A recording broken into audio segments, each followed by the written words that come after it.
ഇവനെ തൂക്കി അകത്തിടാൻ വേണ്ടിയിട്ട് പറയാൻ കോടതിക്ക് എന്തുകൊണ്ട് ഒരു ആർജവം ഉണ്ടായിട്ടില്ല? അപ്പൊ കോടതികളെ പോലും ജനങ്ങളുടെ മുന്നിൽ മാണം കെടുത്തുന്ന തരത്തിലാണ് യുവമാരുടെ ഒരു പെരുമാറ്റം എന്ന് പറഞ്ഞത്. ലഹരിക്കെതിരെ ഏറ്റവും കൂടുതൽ തെരുവ് നടത്തുകയും ലഹരിയുടെ മൊത്തക്കച്ചവടം അവരാണ്. രാജ്യത്തെ മതേതരത്വം നിലനിർത്തണം, മതേതരത്തിനെ തകർക്കാനാണ് ഇപ്പം നടന്നുകൊണ്ടിരിക്കുന്നത് എന്നൊക്കെ പറയുന്നവരാണ്. അവരാണ് അവരുടെ ആപ്ലിക്കേഷൻ ഫോമിൽ മെമ്പർഷിപ്പ് ചേർക്കാനുള്ള ആപ്ലിക്കേഷൻ ഫോമിൽ മതം ഏത് എന്ന് ചോദിക്കുന്ന കോളം വന്നിരിക്കുന്നത്. ആ മോന്ത കണ്ടു കഴിഞ്ഞാൽ വോട്ട് ചെയ്യണം എന്ന് വിചാരിക്കുന്ന ആൾക്കാർ കൂടി വോട്ട് ചെയ്യില്ല എന്ന് ഇവന്മാർക്ക് നന്നായിട്ട്. അപ്പൊ ഒരു നേതാവിനെ, അതൊരു വനിതാ നേതാവിനെ, അത് ചിന്തയെപ്പോലെ ഒരു നേതാവിനെ ഒരു കാർ അടിച്ചു എന്ന് പറഞ്ഞ് കാറിനെന്തെങ്കിലും പറ്റിയതാണ് എന്റെ സംശയം. പൊതിച്ചോറിന്റെ കാര്യം പറഞ്ഞ് ട്രോളി ജനങ്ങൾ കൊന്ന് മടുത്ത് ഇരുന്നപ്പോഴാണ് അടുത്ത് വണ്ടി കേസ് വരുന്നത്. അയാളുടെ അറിയാലോ, അയാളുടെ മുഖഭാവത്തിൽ നിന്ന് വ്യക്തമാണ് അയാൾ എന്താണ്, അയാളുടെ ഉള്ളിൽ എന്താണ്, അയാളുടെ പെരുമാറ്റത്തിൽ നിന്ന് വ്യക്തമാണ്. നമസ്കാരം. ആലപ്പുഴയിൽ UDF തെരഞ്ഞെടുപ്പ് പ്രചാരണത്തിനിടെ നടത്തിയ തെരുവ് നാടകത്തെ LDFിലെ, അതായത് പഞ്ചായത്ത് പ്രസിഡന്റ് ഉൾപ്പെടെയുള്ള ലോക്കൽ കമ്മിറ്റി സെക്രട്ടറി ഉൾപ്പെടെയുള്ള CPM ഗുണ്ടകൾ വന്ന് അതിൻ്റെ അഭിനേതാക്കളെ ആക്രമിക്കുകയും അവരുടെ ബോർഡൊക്കെ തല്ലി തകർക്കുകയും പിന്നെ പോലീസിന് ലാത്തി ചാർജൊക്കെ നടത്തുകയും ഒക്കെ ചെയ്യേണ്ടി വന്നു. ഇവന്മാരാണ് പറയുന്നത് ആവിഷ്കാര സ്വാതന്ത്ര്യം മറ്റേതാണ്, തേങ്ങയാണ്, മാങ്ങയാണ്, ചക്കയാണ്, കോടയാണെന്നൊക്കെ പറയുന്നത്. അപ്പോൾ തെരഞ്ഞെടുപ്പ് അലങ്കോലപ്പെടുത്തുക, അതായത് ഇവന്മാർക്കറിയാം, ഇവന്മാർ ഈ പരാജയ ഭീതി അവന്മാർ വല്ലാതെ വേട്ടയാടുന്നുണ്ട്, ഈ ഇടതുപക്ഷത്തിനെ വേട്ടയാടുന്നുണ്ട്. അപ്പം കാണിച്ചു കൂട്ടുന്നതല്ല അതാണ്. അപ്പം ഈ ഒരു ഗുണ്ടാ സംഘമായി അധപതിച്ചിരിക്കുന്ന ഈ ഒരു പിന്നെ ഒരു രാഷ്ട്രീയ പാർട്ടി എന്തൊക്കെയാണ് ഇപ്പൊ വീണ്ടും അവർക്ക് ഇപ്പൊ കണ്ടില്ലേ, പാനൂരിൽ സ്ഫോടനം നടന്നു. ഇതൊക്കെ നടത്തിയിട്ടും ഇവരുടെ അവരുടെ ആ ഒരു രീതി അവരൊരിക്കലും മാറ്റാൻ വഴിയില്ല. കാരണം മറ്റൊരു രാഷ്ട്രീയ പാർട്ടിയിലുള്ളവരെ BJP-ക്കാരടുത്ത് എന്താ അവർ പോകത്തെ, നല്ല അടിച്ചവനെയൊക്കെ ചന്തി പൊട്ടിക്കുവന്മാർ. പക്ഷേ കോൺഗ്രസ്സുകാർ അവരെന്താണ് ചെയ്തത്? ഒരു തെരുവ് നാടകം നടത്തുന്നു പ്രചാരണത്തിന്റെ ഭാഗമായി. അവിടെ ഇവന്മാർ ചോദിക്കും ഇവന്റെയൊക്കെ വീട്ടിന്റെ കിടപ്പറ ചെന്നിട്ടാണോ അവർ നാടകം കളിച്ചത്? അപ്പോൾ അതൊരു അംഗീകരിച്ചു കൊടുക്കാൻ പറ്റിയൊരു കാര്യങ്ങളൊന്നും അല്ലല്ലേ? അല്ല, അംഗീകരിക്കാനൊന്നുമല്ല. അത് CPM എന്നുള്ള പാർട്ടിയുടെ ഒരു അസഹിഷ്ണുതയാണ് നമ്മൾ കാണുന്നത്. അസഹിഷ്ണുത എന്ന് പറഞ്ഞാൽ ഒരു രാഷ്ട്രീയ പാർട്ടിയെ സംബന്ധിച്ചുള്ള ജനാധിപത്യം, ഇവർ ഏറ്റവും അധികം, നേരത്തെ സുമേഷ് പറഞ്ഞ പോലെ ഏറ്റവും അധികം ഈ ആവിഷ്കാര സ്വാതന്ത്ര്യത്തെക്കുറിച്ചൊക്കെ വല്ലാതെ പ്രസംഗിക്കുന്നവരാണ്, വല്ലാതെ സംസാരിക്കുന്നവരാണ്. ഈ രാജ്യത്തെ ആവിഷ്കാര സ്വാതന്ത്ര്യം ഇല്ലാതാക്കുന്നു, മാധ്യമങ്ങളെ നിയന്ത്രിക്കുന്നു, ജനാധിപത്യം തകരുന്നു, പിന്നെ ഭരണഘടനയെ ഇല്ലാതാക്കാൻ പോകുന്നു എന്നൊക്കെ പറഞ്ഞ് ഇങ്ങനെ മുറവിളി കൂട്ടുന്നവരാണ്. പക്ഷെ അതിൻ്റെ 10 ഇരട്ടിയാണ് ഇവിടെ ചെയ്തു വയ്ക്കുന്നത് എന്നുള്ള നമ്മൾ കാണുന്നത്, പലയിടത്തും കാണുന്നത്. മുഖ്യമന്ത്രി മൈക്ക് ഓഫ് ചെയ്ത് പോകുന്നത് പോലും മാധ്യമങ്ങളുടെ മുന്നിൽ വന്നിട്ട് മാധ്യമങ്ങൾ ചോദിക്കുന്ന ചോദ്യങ്ങൾക്ക് ഉത്തരം പറയാൻ കഴിയാതെ മൈക്ക് ഓഫ് ചെയ്ത് മതി നിങ്ങൾ, ഞാനിതാ പോകുന്നു എന്നൊക്കെ മൈക്ക് ചെയ്ത് പോകുന്നത് പോലും അസഹിഷ്ണുതയാണ്. ഒരു ഭരണകൂടത്തിന്റെ അസഹിഷ്ണുതയാണ്, ഭരണകൂടത്തെ നയിക്കുന്ന നേതാവിന്റെ അസഹിഷ്ണുതയാണ്. അതായത് വിമർശനം കേൾക്കാൻ, മാധ്യമങ്ങളുടെ പോലും വിമർശനങ്ങൾ കേൾക്കാൻ, ആ വിമർശനങ്ങളെ ഉൾക്കൊള്ളാൻ കഴിയാത്ത അത്രമാത്രം അസഹിഷ്ണുത, വളരെ ഗുരുതരമായ അസഹിഷ്ണുത. അതിനെയാണ് ഫാസിസം എന്ന് പറയുന്നത്. ഞാൻ പലപ്പോഴും പറയുന്നത് അതിനാണ് ഫാസിസം എന്ന് പറയുന്നത്. ഈ അസഹിഷ്ണുതയാണ് ഫാസിസം. അതാണ് ഈ CPM-നുള്ളത്. ഈ അമ്പലപ്പുഴ നടന്നതെന്ന് പറഞ്ഞാൽ അവിടെ UDF-കാര് പിന്നെ തെരഞ്ഞെടുപ്പ് പ്രചരണത്തിന്റെ ഭാഗമായിട്ട് ഒരു തെരുവ് നാടകം കളിച്ചു. അത് എല്ലാ രാഷ്ട്രീയ പാർട്ടികളും തെരുവ് നാടകം കളിക്കാറുണ്ട്. ഈ ഏറ്റവും അധികം തെരുവ് നാടകങ്ങൾ കളിക്കുകയും ഈ കലാപരിപാടികൾ രാഷ്ട്രീയ പ്രചരണത്തിന് ഉപയോഗിക്കുകയും ചെയ്തൊരു പാർട്ടിയാണ് CPM. ഏറ്റവും അധികം നടത്തിയത് ഞാൻ കളിച്ചിട്ടുണ്ട്. ലഹരിക്കെതിരെ ഏറ്റവും കൂടുതൽ തെരുവ് നാടകം നടത്തുകയും ലഹരിയുടെ മൊത്തക്കച്ചവടം അവരാണ്. അതുപോലെ ഈ പറയുമ്പോൾ ഞാനും ഒരുപാട് സ്ഥലങ്ങളിൽ കേരളത്തിന്റെ പല പ്രദേശങ്ങളിലും പാർട്ടിക്ക് വേണ്ടിയിട്ട് തെരുവ് നാടകം കളിച്ച് നടന്നവനാണ്. എന്നെ കുറേ കാലം തെരുവ് നാടകക്കാരാന്ന് എന്നെ സുഹൃത്തുക്കൾ കളിയാക്കി വിളിക്കുകയും ചെയ്യുമായിരുന്നു. അപ്പോൾ അത് വളരെ എഫക്റ്റീവാണ്, ജനങ്ങളുടെ ഇടയിൽ വളരെയധികം എഫക്റ്റീവാണ്. അപ്പൊ അത് UDF-കാർ അങ്ങനെ ഒരു നാടകം കളിക്കുന്നു. നാടകത്തിൽ സ്വാഭാവികമായിട്ടും UDF എന്ന് പറയുന്നത് കേരളത്തിലെ പ്രതിപക്ഷമാണ്. കേരളത്തിലെ പ്രതിപക്ഷം എന്നുള്ള നിലയിൽ അവര് ഇവിടുത്തെ ഗവൺമെന്റിനെ വിമർശിച്ചുകൊണ്ടും ഗവൺമെന്റിന്റെ ജനവിരുദ്ധ പ്രവർത്തനങ്ങളെ വിമർശിച്ചുകൊണ്ടും അധിക്ഷേപിച്ചുകൊണ്ടും തന്നെയായിരിക്കും അവരൊരു നാടകം കളിക്കുക. അല്ലാതെ അവർക്ക് പിണറായി വിജയനെ വലിയ നേതാവായി കാണിച്ചുകൊണ്ടൊരു നാടകം കളിക്കേണ്ട കാര്യമല്ല UDF-ന്. സ്വാഭാവികമായിട്ടും ഗവൺമെന്റിനെ വിമർശിക്കുമ്പോൾ ഗവൺമെന്റിനെ നയിക്കുന്ന ആളെന്നുള്ള നിലയിൽ പ്രധാനമന്ത്രിയും മുഖ്യമന്ത്രിയെ വിമർശിക്കും. മുഖ്യമന്ത്രിയും ചിലപ്പം മോശമായ ഒരു കഥാപാത്രമാക്കി ചിത്രീകരിക്കും. അത് സ്വാഭാവികമാണ്. അത് പിന്നെ മോദിയെ തന്നെ എത്രയോ മോശമായിട്ട് ചിത്രീകരിക്കാൻ അല്ല, അതാണ്. പക്ഷെ എങ്കിലും മോദിയെ പോലും പിന്നെ മരണത്തിന്റെ ദൂതനെന്നും മരണത്തിന്റെ കാവൽക്കാരനെന്നൊക്കെ പറഞ്ഞ് വിളിച്ചിട്ടുള്ളതാണ് മോദിയെ. പിന്നെ അതുപോലെ ഒരുപാട് മോശമായ വാക്കുകൾ മോദിക്കെതിരെ ഇപ്പോഴും പ്രയോഗിക്കുന്നവരാണ് ഈ CPM. അവർക്ക് പിണറായി വിജയൻ മോശമായ ഒരു കഥാപാത്രമായിട്ട് അവതരിപ്പിച്ചുകൂടാ, എന്നാൽ പിന്നെ ഈ നാട്ടില് നാടകവും വേണ്ട, പിന്നെ നാടൻ ഭക്ഷണം പറഞ്ഞാൽ നാടകം വേണ്ട, കോപ്പും വേണ്ട എന്ന തരത്തിലുള്ള ഒരു നിലപാടാണ് CPM കാണിച്ചിരിക്കുന്നത്. അത് ഒരു കാരണവശാലും, കാരണം BBC-യിലെ ഒരു ഡോക്യുമെന്ററിയുടെ കേന്ദ്ര ഗവൺമെന്റ് കാണിക്കാൻ പാടില്ല എന്ന് പറഞ്ഞപ്പോ അതിനെതിരെ എന്തൊരു പ്രതിഷേധമായിരുന്നു, എന്തൊരു ബഹളമായിരുന്നു. ഇതെന്തെന്ന് ജനാധിപത്യം? ഇതാണോ ജനാധിപത്യം? ഇതാണോ ജനാധിപത്യ സ്വാതന്ത്ര്യം? ഇതാണോ ആവിഷ്കാര സ്വാതന്ത്ര്യം? ഇതാണോ അഭിപ്രായ സ്വാതന്ത്ര്യം? ഇതാണോ പൗര സ്വാതന്ത്ര്യം എന്നൊക്കെ പറഞ്ഞുകൊണ്ട് സ്ക്രീൻ എടുക്കുന്നു, നാട്ടിൽ എല്ലായിടത്തും കൊണ്ടുവന്ന് ഡോക്യുമെന്ററി കാണിക്കുന്നു. അതിന് കേരളത്തിലെ പോലീസ്, പിണറായി വിജയന്റെ പോലീസ് സംരക്ഷണം കൊടുക്കുന്നു. എന്തൊരു ബഹളമായിരുന്നു. അങ്ങനെയുള്ള ഒരു പാർട്ടിയാണ് ഒരു ചെറിയ തെരുവ് നാടകത്തിന് വളരെ അത്ര എഫക്റ്റീവ് അല്ലാത്തൊരു നാടകമായിരിക്കാം, എന്നാൽ പോലും സഹിക്കാൻ കഴിയാത്തത്. ഇതാണ് CPM-ന്റെ ഒരു പൊതു സ്വഭാവം. നമ്മൾ നേരത്തെ പറഞ്ഞു, സുമേഷ് പറഞ്ഞു, പാനൂര് നടന്ന സംഭവം നമ്മൾ കാണുകയാണ്. ഈ തെരഞ്ഞെടുപ്പ് കാലഘട്ടത്തിൽ അതിനെ വളരെ സീരിയസ് ആയിട്ടും വളരെ പ്രധാനമായിട്ടും കാണേണ്ടതാണ് കേരള സമൂഹം. കാരണം പാനൂരിൽ എന്തിനാണ് ഈ ബോംബ് ഉണ്ടാക്കിയത്? നമ്മൾ പലപ്പോഴും ചോദിച്ചു, എന്തിനാണ് ബോംബ് ഉണ്ടാക്കിയത്? ആര് പറഞ്ഞിട്ടാണ് ബോംബ് ഉണ്ടാക്കിയത്? പിന്നെ എപ്പോ ഉപയോഗിക്കാനാണ് ബോംബ് ഉണ്ടാക്കിയത്? എന്ന് ഉപയോഗിക്കാനാണ് ബോംബ് ഉണ്ടാക്കിയത്? ഏത് സമയത്ത് ഉപയോഗിക്കാനാണ്? എവിടെ ഉപയോഗിക്കാനാണ്? ആരുടെ നിർദ്ദേശപ്രകാരം? ഇങ്ങനെ ഒരുപാട് ചോദ്യങ്ങൾ അതിനകത്തുണ്ടെങ്കിലും ഒന്നിനും മറുപടി ഇറങ്ങിയതിൽ ഒരു പാർട്ടി സെക്രട്ടറി അതും ഞങ്ങളെ മാറ്റി കയറണമെന്നില്ല, ഞങ്ങളെപ്പണ്ട് ഞങ്ങളെ വരെ അടിച്ചോമാരാണെന്നൊക്കെ പറഞ്ഞ് ഒഴിഞ്ഞു പോവുകയാണ് ഉണ്ടായത്. എന്തായാലും നമ്മളത് പോട്ടെ. എന്തായാലും ഇത് ഈ നാടകത്തെ തകർത്തത്, നാടകത്തെ ഇല്ലാതാക്കിയത് അമ്പലം, അത് ആലപ്പുഴയിലാണ്. ആലപ്പുഴയെ സംബന്ധിച്ചിടത്തോളം വേറൊരു കാര്യമാണ്, CPM-നെ സംബന്ധിച്ചിടത്തോളം വിഭാഗീയത കൊടുകുത്തി ജില്ലയും കൂടിയാണ്. പ്രത്യേകിച്ച് കായംകുളത്തും ഈ പറയുന്ന അമ്പലപ്പുഴയിലും ഒക്കെ ഗുരുതരമായ പിന്നെ ഇത് നടക്കുന്ന ഒരു കാലഘട്ടം, അവരുടെ വിഭാഗീയത നടക്കുന്ന ഒരു ജില്ലയാണ്. ആ ജില്ലയിലാണ് ഈ അസഹിഷ്ണുക്കളായ CPM-കാര്, വേണമെങ്കിൽ നമുക്ക് പറയാം കമ്മികളായ CPM. കാരണം പിണറായി വിജയനെ പറഞ്ഞാൽ ഞങ്ങൾ അടിക്കും. പിന്നെ ഒരുത്തനും ഇവിടെ ഒരു നാടകം ഇപ്പോഴും മനസ്സിലാവാത്ത കാര്യം, പിണറായി വിജയനെ ഇപ്പൊ ഒന്ന് പറഞ്ഞാലും ആരും ഒന്നും പറയില്ല. ഇത്രയും വിവരദോഷികൾ കേരളത്തിൽ ഇല്ലെന്നാണ് ഞാൻ വിചാരിച്ചത്. കാരണം ഇത് വംശനാശം സംഭവിച്ചു എന്നാണ് വിചാരിച്ചത്. കാരണം പിണറായി വിജയനെ കുറിച്ച് ഏറ്റവും കൂടുതൽ ഇപ്പൊ പറയുന്നത് കമ്മികൾ തന്നെയാണ്. അതൊരിക്കലും സംഘികളോ ഒങ്ങികളോ മറ്റ് ജനങ്ങളോ ഒന്നുമല്ല. ജനങ്ങളൊക്കെ പറയുന്നുണ്ടെങ്കിൽ പോലും അതിനേക്കാളൊക്കെ എത്രയോ ഇരട്ടി സ്വന്തം അണികൾ തന്നെ പറയുന്നുണ്ട്.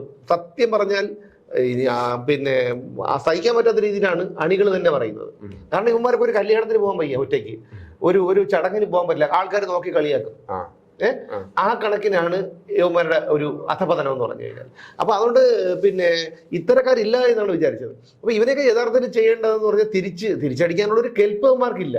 അത് എന്തുകൊണ്ടാണ് RSS-ന്റെ അടുത്തോ BJP അടുത്തോ SDPI അടുത്തോ അല്ലെങ്കിൽ മുസ്ലിം ലീഗിന്റെ അടുത്തോ ഒക്കെ ഇവർ ഏറ്റുമുട്ടാൻ പോകാത്തതെന്ന് ചോദിച്ചു കഴിഞ്ഞാൽ അടിച്ച് അണ്ടം പൊളിക്കും എന്നുള്ള കാര്യം അവർക്കറിയാം. അപ്പൊ ഈ ഇവന്മാരാകുമ്പോൾ നിർഗുണ പരബ്രഹ്മങ്ങളാണല്ലോ. ഒരു ഗുണവും മണവും ഇല്ലാത്ത പാമോയിൽ പോലത്തെ ഒരു പപ്പടമാർക്ക് മാത്രം കൊള്ളാവുന്ന ഒരു ഐറ്റമാണ് ഈ UDF എന്ന് പറഞ്ഞത്. അപ്പൊ ഇവന്മാരിപ്പോ ചെയ്യുന്നതാണ്. അപ്പൊ അവന്മാരാകുമ്പോ അടിച്ചു കഴിഞ്ഞാൽ തിരിച്ചടിക്കില്ലല്ലോ. അപ്പൊ നമ്മൾ ഗുണ്ടയാണ്, മറ്റേ കീലേരി അച്ചു കളിച്ചാണോ? അതെ നമ്മളെ നാട്ടില് ഈ തിണ്ണമെടുക്ക് കാണിച്ചതാണ്. തിണ്ണമെടുക്ക് കാരണം ഞങ്ങളുടെ ഇവിടെ വന്ന് അങ്ങനെ പിണറായി വിജയനെ ഒന്നും പറയണ്ട എന്ന് പറഞ്ഞു. എന്ന് വെച്ചാൽ ആ പിണറായി സ്നേഹം കൂടുതൽ കൂട്ടാനും പാർട്ടി കമ്മിറ്റിയിൽ അതിന്റെ ചില ഗുണങ്ങൾ ഉണ്ടാക്കിയെടുക്കുക എന്നുള്ളതാണ് ലക്ഷ്യം, വേറെ ഒന്നുമല്ല. അതാണ്. പക്ഷെ അത് ഇവർക്കറിയില്ല. ഇതിൽ നാട്ടിൽ വലിയ വാർത്തയാകുമെന്നും ദേശീയ തലത്തിൽ ഇപ്പം പൊളിറ്റിക്സ് തിരഞ്ഞെടുപ്പ് കാലമായതുകൊണ്ടും അത് ദേശീയ തലത്തിൽ വലിയ വാർത്തയാകുമെന്നും അത് CPM-നെ വല്ലാതെ പിന്നെ ബുദ്ധിമുട്ടാകുമെന്നുള്ളത് തിരിച്ചറിയാനുള്ള ബോധം ഇവന്മാർക്കില്ല. അല്ല, ബോധം ഉണ്ടായിരുന്നെങ്കിൽ പാർട്ടി ഇല്ലല്ലോ. അല്ല, ഇപ്പൊ തന്നെ ഈ 10 പേരിൽ കേസ് പോലീസ് എടുത്തിരിക്കുന്നതാണ് കേൾക്കുന്നത്. ഇനി ആ കേസ് എടുത്തിട്ട് എന്ത് ചെയ്യാൻ? ഇവിടെ വിജയൻ പിണറായി അവിടെ നിന്ന് ഇങ്ങോട്ട് നവകേരള സർക്യൂട്ടിന് വന്ന വഴിക്ക് ആലപ്പുഴ വെച്ചിട്ട് ഉദ്യോഗസ്ഥരെ അടിച്ച് തലേ പൊട്ടിച്ചു. അവിടെ ഒരു ഗൺമാൻ കൂടെ ഉണ്ടല്ലോ, കേസെടുത്തു. കോടതി പറഞ്ഞിട്ട് പോലും അയാൾ ഇതുവരെ ഹാജരായി. ഇപ്പോഴും അവിടെ പിന്നെ ഈ കേസിന്റെ ആ ഒരു കുറ്റവാളിയെ കൊണ്ടാണ് നടക്കുന്നത് മുഖ്യമന്ത്രി. അതാണ് നമ്മുടെ കേരളത്തിന്റെ ജനങ്ങളുടെ മുന്നിൽ ഒരു സന്ദേശം നൽകുകയാണ്. ആലോചിക്കണം, കേരളത്തിലെ ജനങ്ങൾ അല്പമെങ്കിലും തലയ്ക്ക് വെളിവുള്ള കേരളത്തിലെ ജനങ്ങളുണ്ടെങ്കിൽ ആലോചിക്കുക. ഒരു കുറ്റവാളിയാണ്, കേസ് എടുത്തിരിക്കുന്ന ആള് കുറ്റവാളിയാണ്. കുറ്റവാളി എന്ന് പറയുമ്പോൾ കുറ്റവാളി എന്ന് പ്രതിയാക്കപ്പെട്ടവനാണ്.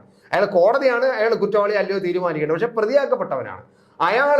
ഒരു പോലീസ് സ്റ്റേഷനിൽ പോയിട്ട് പിന്നെ ഒരു ചോദ്യം ചെയ്യുന്ന പോലും ഹാജരാകാതെ നടക്കുന്ന ഒരു പ്രതിയാണ്. ആ പ്രതിയെയാണ് ഇപ്പോൾ കൂടെ കൊണ്ടുനടക്കുന്നത്. അതിൽ വേറെ അതിലിപ്പോ കുഴപ്പമൊന്നുമില്ല കേട്ടോ. അപ്പം ഇപ്പൊ കുണ്ടുകാട് സാബു ആയിരുന്നാലും തമ്മന ഷാജി ആയിരുന്നാലും കൂടെ കൊണ്ട് നടക്കുന്നത് ആ ഗണത്തിൽപ്പെട്ടവരെയാണ്. അതുകൊണ്ട് നമ്മൾ അതിൽ കുറ്റം പറയേണ്ട കാര്യമൊന്നുമില്ല. പക്ഷെ അല്ല, ആ ഒരു മനസ്സിലായിരിക്കുമോ ഈ മുഖ്യമന്ത്രി അങ്ങനെ? സംശയം തോന്നുന്നു. വാടിക്കൽ രാമകൃഷ്ണൻ കല്ല് വെട്ടുന്ന മഴ കൊണ്ട് വെട്ടിക്കൊന്നതാണെന്നുള്ള കാര്യം ആർക്കാണ് ഒന്നാം പ്രതിയായി. ഒന്നാം പ്രതി ആയിട്ടുണ്ടെങ്കിൽ പിന്നെ എങ്ങനെയാണ് ആ കേസിൽ നിന്ന് ഒഴിവാക്കിയതെന്നൊക്കെ നമ്മളിപ്പോ പല കേസുകളിലും പലരും അകത്ത് പോകുന്നുണ്ട്. തെളിവിന്റെ അഭാവത്തിൽ പലരും പുറത്തിറങ്ങുന്നുണ്ട്. അപ്പൊ അതുപോലെ തന്നെയാണ് ഇതും. പിന്നെ കല്ല് വെട്ടുന്ന മഴ കൊണ്ട് അവിടെ ഒരു പഴയൊരു DC മെമ്പർ ഗോപി, അയാൾ പണ്ട് അയാൾ പറഞ്ഞിട്ടുണ്ട്, ഇവര് കോൺഗ്രസിന്റെ ജാഥ നയിച്ചുകൊണ്ട് വരുമ്പോൾ സന്ധ്യസമയത്ത് ഒരു സംഘം CPM-കാർ എതിരെ വരികയും അതിൽ മുന്നിൽ നടന്ന ആളിന്റെ കയ്യിൽ ഒരു മഴ ഉണ്ടായിരുന്നു, കല്ല് വെട്ടുന്ന മഴ. ആ ആളിന്റെ പേര് പിണറായി വിജയൻ എന്നായിരുന്നു. ആ മഴ കൊണ്ട് എന്റെ തലയ്ക്ക് ആഞ്ഞു വെട്ടിയപ്പോൾ ഞാൻ കൈ കൊണ്ട് തടുത്തു. ആ കയ്യിൽ ഇപ്പോഴും ഉണ്ടായ 2 വർഷം മുമ്പും അത് പത്രത്തിലുണ്ടായിരുന്നു. അദ്ദേഹത്തിന്റെ ഞാൻ പത്ര കട്ടിങ് എന്റെ കയ്യിലുണ്ട് ഉണ്ടായിരുന്നു. അപ്പൊ അവസാനം ഇവര് ചെതറി ഓടി അവിടെ CRPF ക്യാമ്പ് നടക്കുകയായിരുന്നു. ആ ക്യാമ്പിനകത്തേക്ക് ഓടി കയറിയതുകൊണ്ടാണ് അയാളുടെ ജീവൻ തിരിച്ചു കിട്ടിയത്.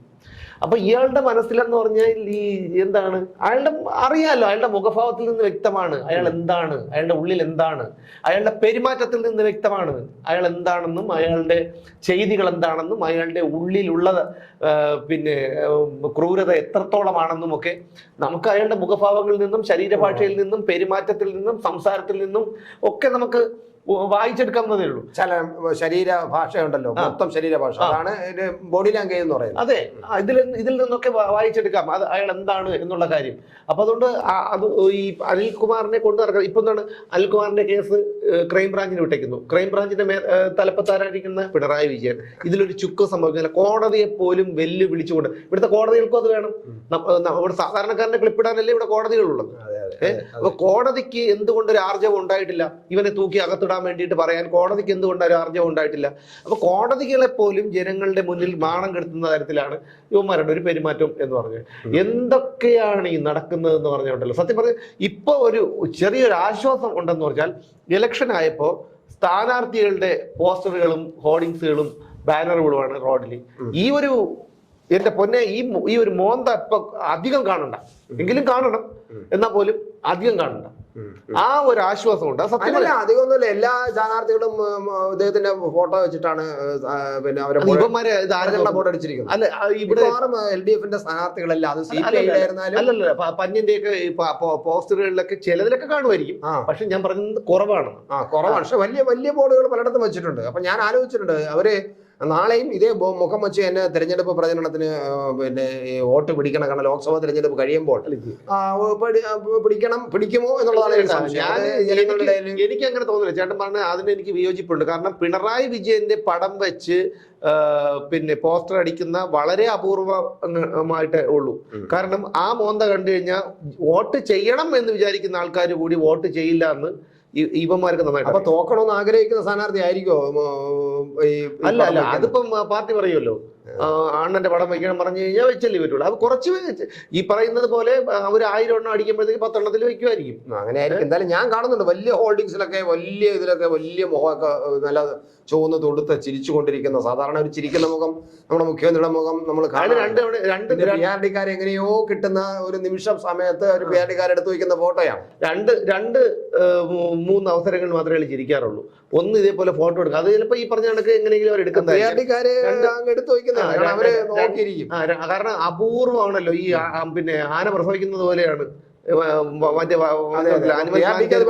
പിആർഡിക്ക് ഒരു മുഖ്യമന്ത്രിയുടെ ചിരിക്കുന്ന പടം വേണമെന്നുള്ളവർക്കാണ്. കാരണം ഈ പരസ്യങ്ങളിലൊക്കെ വയ്ക്കാനുള്ളത്.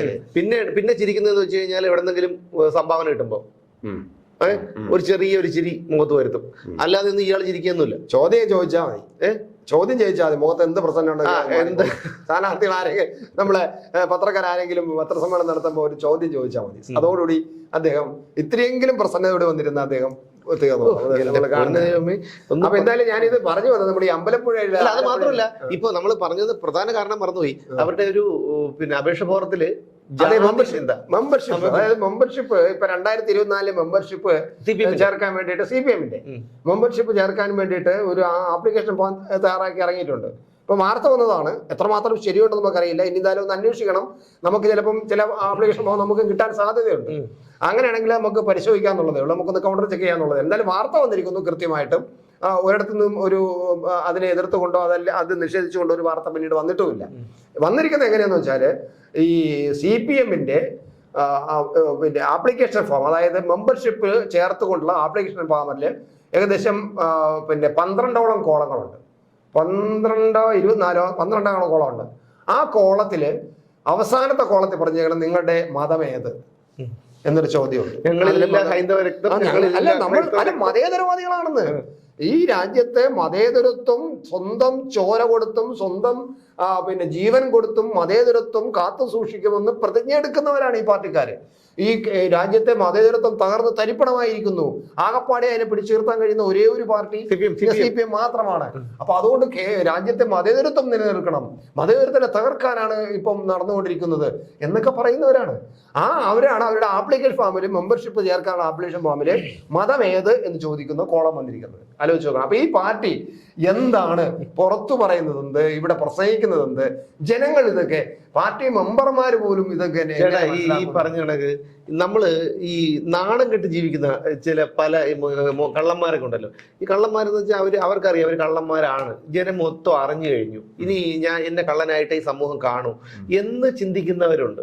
അങ്ങനെ ചിന്തിക്കുന്നവരെ പോലെയാണ് CPMകാർ. കാരണം ഞങ്ങൾ ഇതെല്ലാം എന്താണ്, എന്തൊക്കെ കന്നന്തിരുകളുണ്ടോ, എന്തൊക്കെ അക്രമങ്ങളുണ്ടോ, എന്തൊക്കെ പിന്നെ തട്ടിക്കൊണ്ടുപോകല്, പിന്നെ അതുപോലെ കൊലപാതകം, തല്ല് കേസ്, മയക്കുമരുന്ന് കേസ്, ബലാത്സംഗം, ശിശുപീഡനം, സ്ത്രീപീഡനം, ഇതെന്തുണ്ടെങ്കിലും ഞങ്ങൾ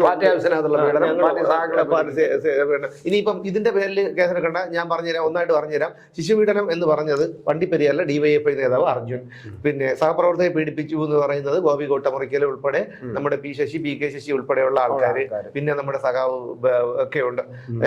അതുകൊണ്ട് അപ്പൊ അതുകൊണ്ട് ഈ പിന്നെ കിഡ്നാപ്പിംഗ് എന്ന് പറഞ്ഞു കഴിഞ്ഞാൽ നമ്മുടെ പഴയ കളമശ്ശേരി ഏരിയ സെക്രട്ടറി സക്കീർ ഹുസൈൻ, പിന്നെ മയക്കുമരുന്ന് കേസ് എന്ന് പറഞ്ഞു കഴിഞ്ഞാൽ DYFIയുടെ മലയും കീഴുള്ള ഒരു പിന്നെ നേതാവുണ്ടായിരുന്നു. ആ പുള്ളിക്കാരൻ 30ഓളം പാർട്ടി സഖാത്തികളുടെയും മറ്റ് ആൾക്കാരുടെയൊക്കെ നഗ്നചിത്രങ്ങൾ അയാളുടെ മൊബൈൽ സൂക്ഷിക്കുകയും പിന്നെ MDMA അങ്ങനെ എന്തൊക്കെയോ പരിപാടികളൊക്കെ ഉണ്ടായിരുന്ന ആളാണ്. പോലീസ് അറസ്റ്റ് ചെയ്ത് ജയിലിൽ കിടന്ന ആളാണ്. അപ്പൊ അതുകൊണ്ട് പാർട്ടിയെ അപകീർത്തിപ്പെടുത്തി എന്നൊന്നും പറയാൻ പറ്റില്ല. അതിന് ഞാൻ പറഞ്ഞ കാര്യം സത്യം തന്നെയാണ്. അതുകൊണ്ടാണ് ഉദാഹരണ സഹിതം പറഞ്ഞത്. അപ്പൊ ഞാൻ പറഞ്ഞു വന്നത് എന്ത് വൃത്തികേടുണ്ട്, ഞങ്ങൾ CPMകാര് അവരിത് ചെയ്യുന്നവരാണ് എന്നാൽ മറ്റൊരു രാഷ്ട്രീയ പാർട്ടിക്കാരാണ് അവര് ഒരു അത്ഭുതം തോന്നാം. ഇപ്പൊ ഞാൻ ചോദിച്ചോട്ടെ, ഇപ്പം കള്ളന്മാരുണ്ട്. ഈ കള്ളന്മാര് അവൻ കിണ്ടി മോഷ്ടിച്ചു, അല്ലെങ്കിൽ അവൻ കൊല മോഷ്ടിച്ചു, അല്ലെങ്കിൽ അവൻ വേറെ എന്തെങ്കിലും മോഷ്ടിച്ചു. ഈ മോഷ്ടിച്ചു എന്ന് പറയുമ്പോഴത്തേക്കും പിന്നെ എന്താണ്, അപ്പൊ ജനങ്ങൾക്കറിയാം അവൻ കള്ളനല്ലേ, അവൻ മോഷ്ടിക്കും. പക്ഷേ ഇതൊന്നിലും പെടാത്ത വളരെ മാന്യനായിട്ട് നടക്കുന്ന, അല്ലെങ്കിൽ ഒരു ഇടത്തരം ഒരു പണിയെടുത്ത് ജീവിക്കുന്ന ഒരാൾ പെട്ടെന്ന് ഒരു മോഷണ കേസിൽ പെട്ട ആൾക്കാർ അത്ഭുതപ്പെടും. അതുപോലെയാണ്. കാരണം ഇവരെല്ലാത്തിൻ്റെയും വിളനിലമാണെന്ന് ലോകം മുഴുവൻ അറിയാം. അപ്പം നാണം കെട്ടാണ് അവരുടെ ജീവിതം തന്നെ. അപ്പൊ അതുകൊണ്ട് ഇനി അത് വലിയ കാര്യമാക്കണ്ട. നമ്മളെ ആൾക്കാർ അങ്ങനെയാണ് കണ്ടിരിക്കുന്നതെന്നും ബോധ്യമായി അങ്ങനെ നിൽക്കായിരിക്കും അല്ലേ. പക്ഷെ പിന്നെ എന്തിനാണ് ഞങ്ങൾ മോഷ്ടിക്കുന്നവരല്ല, ഞങ്ങൾ ബോണ്ട് വാങ്ങിച്ചിട്ടില്ല, ഞങ്ങൾ ഇലക്ട്രൽ ബോണ്ട് വാങ്ങിച്ചിട്ടില്ല, ആകെ ഞാൻ പറഞ്ഞതിൽ ഇതെല്ലാം അടങ്ങിയിട്ടുണ്ടല്ലോ. അതോടൊപ്പം തന്നെ നമ്മൾ കേൾക്കണം പല പായൽ പൊതിഞ്ഞു കെട്ടിക്കൊണ്ടുപോകുന്ന കഥകളും വരുന്നു. കഥകളല്ല നടന്ന സംഭവം, പൊതിഞ്ഞു കെട്ടിക്കൊണ്ട് വന്ന അതിനെ കുറിച്ചൊക്കെ പറയാൻ. എന്നിട്ട് ഈ പറയുന്ന ബോണ്ട് വാങ്ങിച്ച വലിയ സാന്റിയാഗോ മാർട്ടിൻ്റെ തന്നെ പൈസ വാങ്ങിക്കുകയും തിരിച്ചു കൊടുത്തു എന്ന് പറയുകയും ചെയ്യുന്ന സംഭവങ്ങളും ഉണ്ട്. ഇതെല്ലാം കൂടെ കൂട്ടി വായിക്കുമ്പോൾ ഒരു വല്ലാത്തൊരു. ഞാൻ ചോദിച്ചോട്ടെ, ഇതിന് വാങ്ങില്ല എന്ന് പറയുന്നു. കേരളത്തിലെ ഏറ്റവും കൂടുതൽ സമ്പന്നരായ പാർട്ടിയാണ് CPM. അതെ, 3 ചാനലുകൾ. ഈ പട്ടിച്ചാൽ ആരും കാണുകയില്ല. കമ്മികൾ മാത്രമാണ് കാണുന്നത്, അല്ലാതെ വേറെ തലയ്ക്ക് വെളിവുള്ള ആരും ഇതൊന്നും കാണൂല. പിന്നെ ദേശാഭിമാനി പത്രം, ഇത് കൈകൊണ്ട് പോലും നൂത്ത് നോക്കാത്ത ആൾക്കാരുണ്ട്. മീൻ പൊതിയാൻ പോലും ആരും ഒഴിക്കില്ല. ഞാൻ അത് മുമ്പും പറഞ്ഞിട്ടുള്ളതാണ്. പല സ്ഥലങ്ങളിൽ പോയി കഴിഞ്ഞാൽ ഇത് മടക്ക് പോലും നിവർത്താതെ അടുക്കി വെച്ചിട്ടുണ്ട് ആക്രിക്കാരൻ വരുമ്പോൾ കൊടുക്കാൻ വേണ്ടിയിട്ട്. പിന്നെ അവരുടെ മാസികകളിൽ ചിന്ത അല്ലേ, ചിന്തയുണ്ട്. ചിന്തയുണ്ട്. പിന്നെ ദേശാഭിമാനി പബ്ലിക്കേഷൻസ് ഇല്ലേ, പബ്ലിക്കേഷൻസ്. കേരളത്തിലെ കണ്ണായ സ്ഥലങ്ങളിലെല്ലാം അത്യാഡംബരപൂർവമായ പാർട്ടി ഓഫീസുകളുണ്ട്. പിന്നെ ഇവിടെ തിരുവനന്തപുരത്ത് ഫ്ലാറ്റ്, നേതാക്കന്മാർക്ക് താമസിക്കാൻ അത്യാഡംബര ഫ്ലാറ്റ്. ചിന്ത, അതിന്റെ പേര് ചിന്ത ഒരു ഫ്ലാറ്റ്. എന്ത് ചിന്തയോ ചന്തയോ പബ്ലിക്കേഷൻ അതിനകത്തുണ്ട്. ചേട്ടാ ചിന്തയെ കുറിച്ച് പറഞ്ഞപ്പോഴാണ് ഞാൻ വേറെ ചിന്ത വണ്ടി അടിച്ചേട്ടാ ചേട്ടാ എന്ന് പറഞ്ഞപ്പോ ഒരു കേസൊക്കെ എടുത്തിരിക്കുന്നു പറഞ്ഞു. വലിയൊരു കേസൊക്കെ വന്നിരിക്കുന്നു കുറെ കോൺഗ്രസ്. സത്യം പറഞ്ഞു കഴിഞ്ഞാൽ എത്രത്തോളം പെണ്ണല്ലേ ഇനി പറയാൻ പറ്റില്ല. എനിക്ക് നീ അകത്ത് ഓർമ്മ ചേട്ടാ വേറെ എന്തെങ്കിലും പറയാം. വേണ്ട, നമ്മള് ആ വിഷയം വേണ്ട, നമുക്ക് നമ്മുടെ വിഷയങ്ങളിലോട്ട് കിടക്കാം. അല്ല, ഞാൻ പറഞ്ഞു വന്നത് പറയാതിരിക്കാനും പോയി, അല്ലെങ്കിൽ വാ ചൊറിയും. കാരണം ചാനൽ ചർച്ചയിൽ പോയിട്ട് ആ കോൺഗ്രസ് നേതാവ് ഇതുപോലെ അവിടെ വെച്ച് എന്തോ തർക്കം ഉണ്ടാവുകയും വന്നിട്ട് വാഹനം റിവേഴ്സ് എടുത്തുകൊണ്ട് വെച്ച് ഇടിക്കുകയും ചെയ്തു എന്നാണ് പറയുന്നത്. പക്ഷെ അങ്ങനെയൊന്നും ആരും ചെയ്യില്ല. അത് നമുക്ക് എല്ലാവർക്കും അറിയാവുന്നതേ ഒരു വനിതാ നേതാവിനെ അല്ലെങ്കിൽ എതിരഭിപ്രായം ഈ ചാനൽ ചർച്ചകളിലൊക്കെ ഓരോരുത്തന്മാരെ അങ്ങോട്ടും ഇങ്ങോട്ടും തലവണ്ട അടിച്ചു കയറുന്നു. വെളിയിറങ്ങി കഴിഞ്ഞാൽ അവരൊന്നും ആ പ്രശ്നമൊന്നുമില്ല. അപ്പൊ ഒരു നേതാവിനെ, അതൊരു വനിതാ നേതാവിനെ, അത് ചിന്തയെപ്പോലെ ഒരു നേതാവിനെ ഒരു കാറടിച്ചു എന്ന് പറഞ്ഞ് കാറിന് എന്തെങ്കിലും പറ്റിയതാണ് എന്റെ സംശയം. അല്ല, അങ്ങനെ അത് വെറുതെ ഒരു പരാതി കൊടുക്കുകയും തളർന്നു കിടന്നുകൊണ്ട് പറയുക, എന്നെ വന്ന് വണ്ടി ഇടിച്ചു. അയാള് സ്ഥിരം എന്നെ വന്ന് ഇടയ്ക്കൊക്കെ വന്ന് സൗഹൃദം നടിച്ച് എന്നെ എൻ്റെ അടുത്ത് ഫോട്ടോയൊക്കെ സെൽഫിയൊക്കെ എടുക്കുമായിരുന്നു. പിന്നെ അങ്ങനെയാണ്, പിന്നെ ഇറങ്ങിയതിന് ശേഷമാണ് എന്നെ വണ്ടി ഇടിച്ച്. വളരെ ഇങ്ങനെയൊക്കെ അഭിനയിക്കാൻ നാണം തോന്നുന്നില്ല. എനിക്ക് സംഭവം ഇവർ പറയുന്നതിൽ ശരിയുണ്ടെങ്കിലോ ചിലപ്പോൾ കോൺഗ്രസ്സുകാരനോ ഇല്ല കുഴപ്പമുണ്ടെങ്കിലും മനഃപൂർവ്വം ചെയ്താണെങ്കിൽ എന്റെ പൊന്ന് ചേട്ടൻ എന്ന് വിശ്വസിക്കുന്നുണ്ടോ? ഒരാളും അത്തരത്തിൽ ചെയ്യില്ല. ഒരു രാഷ്ട്രീയ നേതാവിനെ വാഹനം കൊണ്ട് ചിടിച്ച് പിന്നെ ഇത്രയും വലിയൊരു സംഭവം റിവേഴ്സ് എടുത്തപ്പോൾ ഒരു പക്ഷേ റിവേഴ്സ് എടുത്തപ്പോഴത്തേക്ക് ശ്രദ്ധിച്ചു കാണില്ല, അതിന്റെ ബാക്കിൽ എങ്ങനെ വന്ന് തട്ടി കാണും. അല്ലെങ്കിൽ ചിലപ്പം ഒരു പ്രശ്നം ഉണ്ടാക്കാൻ വേണ്ടിയിട്ട് റിവേഴ്സ് കാരണം കണ്ടുകൊണ്ട് ചെന്നിട്ട് റിവേഴ്സ് അടിച്ച്. ഞാൻ ചോദിച്ചോട്ടെ, റിവേഴ്സ് എടുക്കുന്ന വണ്ടി വന്ന് ഇടിച്ചു കഴിഞ്ഞാൽ ഇടിക്കുന്ന ആൾ മറിഞ്ഞു വീഴൂലേ? സ്വാഭാവികമായിട്ടും ഇടിക്കുമ്പോൾ നമുക്ക് റിവേഴ്സ് എടുത്ത് പറയാം. ഒരു വണ്ടി വന്നിട്ട് തട്ടിക്കഴിഞ്ഞാൽ അതൊരു ഉരുണ്ട് വന്നാലും മതി, അതിന് ഗിയറിട്ട് വരണമെന്നില്ലല്ലോ. ഒരു വണ്ടി ന്യൂട്രലിൽ കിടക്കുന്ന വണ്ടി ഒരു അല്പം ഇതിൽ ഉരുണ്ട് വന്നാൽ പോലും നമ്മുടെ വന്ന് തട്ട് കഴിഞ്ഞാൽ നമ്മൾ വീഴും. അങ്ങനെയാണെങ്കിൽ പിന്നെ ഇവർ വീഴണ്ടേ? വീണോന്തോ അറിയില്ല നമുക്ക്. വീട് കഴിഞ്ഞ അടുത്ത പടി എന്താണ്? എനിക്ക് അതിനെ കുറിച്ചൊന്നും പറയാറില്ല. ഇതൊക്കെ കണ്ട ചേട്ടാ എങ്ങനെ ചേട്ടാ പറയാതിരിക്കുന്നത്? സത്യം പറയാൻ അല്ല, ഇത് പറയാതിരിക്കാൻ പറ്റുന്നില്ലെന്നേ. ഇതൊക്കെ എന്തൊരു ഇതാണ് അവര് ചെയ്യുന്ന ഓരോ ഇത് പറഞ്ഞു വരുന്നത്. നമ്മൾ പറഞ്ഞു തുടങ്ങിയ വിഷയം പക്ഷെ പറഞ്ഞുകൊണ്ട് വരുന്നത് എത്ര പേരുന്നുണ്ട്. പക്ഷെ എങ്കിലും പറയാതെ പൊതിച്ചോറിന്റെ കാര്യം പറഞ്ഞ് ട്രോളി ജനങ്ങൾ കൊന്ന് മടുത്ത് ഇരുന്നപ്പോഴാണ് താഴത്ത് വണ്ടി കേസും വരുന്നത്. ഇതൊക്കെ അല്ല, ഇത് മനസ്സിലാകുന്നില്ല അവർക്ക്. ട്രോളുന്ന അവർക്കൊരു ഇഷ്ടമാണ് കേട്ടോ. അല്ലെ, ട്രോളിനല്ല കേട്ടാ, ഞാൻ ട്രോളിൽ കൂടിയാണെങ്കിലും 2 ദിവസം മുമ്പ് പിന്നെ ഫേസ്ബുക്കിൽ ഇത് കണ്ടു. കമ്മ്യൂണിസ്റ്റുകാർ ഇവിടെ വേണം മോനെ, അവരില്ലെങ്കിൽ നമ്മുടെ നാട്ടിൽ വർഗീയത കൊടികുത്തി വാഴും, അങ്ങനെ എന്തൊക്കെയാണ്. അത് അവന്മാര് തന്നെ കൊടുക്കുന്നതാണ്. അപ്പൊ ഞാൻ അതിനൊന്ന് മാറ്റി പറയാൻ ഞാൻ ആഗ്രഹിക്കുന്നു. കമ്മ്യൂണിസ്റ്റുകാർ ഇവിടെ വേണം ചേട്ടാ, ഇവന്മാരില്ലെങ്കിൽ നമുക്കൊക്കെ ഒരു നേരം പോക്കുണ്ട്. എന്ന് സിനിമ കാണാനെന്നുള്ള സമയം കിട്ടില്ലല്ലോ. ഇവന്മാർ ഇവിടെ വേണം, നമുക്ക് വാർത്തയും വേണം. അതുകൊണ്ട് ഇതൊന്നും പറഞ്ഞിട്ടൊന്നും കാര്യമില്ല. പറഞ്ഞുകൊണ്ടിരുന്നതാണ് അല്ല, നമ്മള് നാടകത്തിന് അഭിപ്രായ സ്വാതന്ത്ര്യത്തിന് വേണ്ടി വാദിക്കുകയും എന്നാൽ അഭിപ്രായ സ്വാതന്ത്ര്യത്തിനെ അടിച്ചമർത്തുകയും ചെയ്യുന്ന ഇരട്ടത്താപ്പ സ്വഭാവം ഉണ്ടല്ലോ, ആ ഫാസിസ്റ്റ് സ്വഭാവത്തെ ഇതൊക്കെ തെളിയിക്കുന്ന എന്താണ്? ജനങ്ങളുടെ മനസ്സിൽ ഇവന്മാര് കള്ളന്മാരാണെന്നുള്ള കാര്യം ഒന്നുകൂടി ഊട്ടി ഉറപ്പിക്കുകയാണ്. ഇവർ പറയുന്നതൊന്ന് പ്രവർത്തിക്കുന്നതൊന്ന് എന്നുള്ളതിന് അല്ല, അത് ഇത്തരം അണികളെ വളർത്തിയെടുത്തതിന് തകരാറാണ് നേതാക്കന്മാര്. അതുകൊണ്ടാണ് അവർക്കിപ്പം തിരഞ്ഞെടുപ്പ് വന്നപ്പോഴും കയറി അടിക്കാൻ തോന്നുന്നത്. എന്തുകൊണ്ടാണ്? ഉയർന്ന നേതാക്കന്മാർക്കറിയാം ഇത് അപകടമാണ്, ഇത് ചെയ്തത് ശരിയല്ല, നമുക്ക് പിന്നെ പ്രതിച്ഛായ ഇല്ലാതാക്കും. പക്ഷെ ആ ബോധം, തിരിച്ചറിവ് ഈ അണികൾക്കില്ല. കാരണം അവരെ അങ്ങനെയാണ് പഠിപ്പിച്ചെടുത്തത്. കയറി അടിയിടാ, വെച്ചോണ്ടിരിക്കണ്ട, ഏത് പാർട്ടി എന്ത് ചെയ്താലും അവനെ കയറി അടിയിടാ, അവനെ വെച്ചോണ്ടിരിക്കടാ എന്ന് പറഞ്ഞ് ശീലിപ്പിച്ചു പോയി. അപ്പൊ എന്തായാലും ഈ കമ്മ്യൂണിസ്റ്റ് പാർട്ടി എന്ന് പറയുന്നത്, പ്രത്യേകിച്ച് CPM എന്ന് പറഞ്ഞാൽ കൂടുതൽ അധപതിച്ചു പോവുകയാണ്. CPM-ഉം CPM-ന്റെ പ്രവർത്തകരും നേതാക്കളും ഒക്കെ ഇവർ ചെയ്യുന്ന ഓരോ പ്രവൃത്തികളും അവർക്ക് തന്നെ വിനയായി വരുന്ന ഒരു കാഴ്ച കൂടിയാണ് നമ്മൾ കണ്ടുകൊണ്ടിരിക്കുന്നത്. ഇനിയും വരട്ടെ, കാരണം കമ്മ്യൂണിസത്തിന്റെ അടിത്തറ പോലും നശിക്കാറായി കേരളത്തിൽ. അപ്പോൾ അതിന് ഈ കമ്മ്യൂണിസം നിലനിൽക്കുമ്പോൾ നമുക്ക് ഒരിക്കലും സമാധാനമായിട്ട് കഴിയാനോ അല്ലെങ്കിൽ ഒന്നിനും കഴിയില്ല എന്നുള്ള കാര്യം അവർ തന്നെ തെളിയിച്ചു കഴിഞ്ഞതാണ്. എന്തായാലും നമുക്ക് വീണ്ടും കാണാം മറ്റൊരു വിഷയത്തിലൂടെ നാളെ.